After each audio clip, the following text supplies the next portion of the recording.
Dopo diversi giorni di attese, il governo ha varato il decreto legge Cura Italia che contiene misure specifiche a potenziare il servizio sanitario nazionale ed aiutare economicamente famiglie, lavoratori e imprenditori in grandi difficoltà per le conseguenze dell'epidemia di coronavirus. Il decreto da 25 miliardi si divide in 4 fronti principali. Il primo è il sostegno all'occupazione dei lavoratori per la difesa del lavoro e del reddito. Poi il supporto al credito per famiglie e micro, piccole e medie imprese tramite il sistema bancario e l'utilizzo del Fondo centrale di garanzia. Successivamente la sospensione degli obblighi di versamento per tributi e contributi, nonché di altri adempimenti fiscali ed incentivi fiscali per la sanificazione dei luoghi di lavoro e premi ai dipendenti che restano in servizio.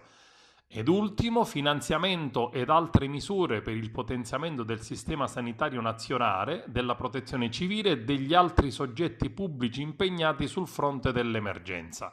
Questi provvedimenti si vanno ad aggiungere a quelli già adottati d'urgenza dal governo per evitare che la crisi transitoria delle attività economiche causata dall'epidemia produca effetti permanenti come la cancellazione di imprese nei settori maggiormente colpiti. In particolare, con i precedenti interventi sono stati sospesi adempimenti tributari e pagamenti di contributi e mutui per gli abitanti della ex zona rossa. Sono stati aperti gli ammortizzatori sociali a soggetti che in condizioni ordinarie non ne beneficiano, sono state potenziate le modalità di lavoro a distanza ed è stato garantito sostegno al settore del turismo.